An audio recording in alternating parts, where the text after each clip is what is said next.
Mao din ako ang bata nga welder di guys no. So bago lang ni naabot ang iyang gi-order nga grinder. Mao ni ako ang iyang gigamit dayon no. Gitusingan dayon niya.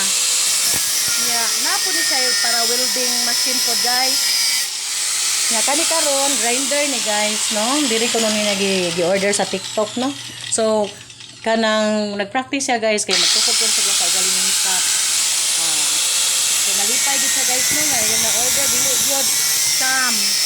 Ayan na order guys, sakto gid kaayo no, gipalitan po na niya kanang desk food oh. So wala pa na siya naabot yung order guys, kana yung desk. Iyahan na nang gipalit daan. Maniguro gid siya guys. So kay lipit ba sa noon sa guys, oh. Jake, kumusta man Jake? Ang imong trabaho diha? Okay ra ka kay QC na ron ni Papa nimo? Okay ra ka dong? Ha?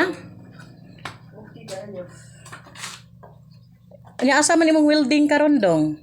Welding machine. Oh, yahay yang kompleto day ka dong. Nanya kay pa welding nimo dong ha? Katong naguba na ko nga kuan dong ha. Unsa man na?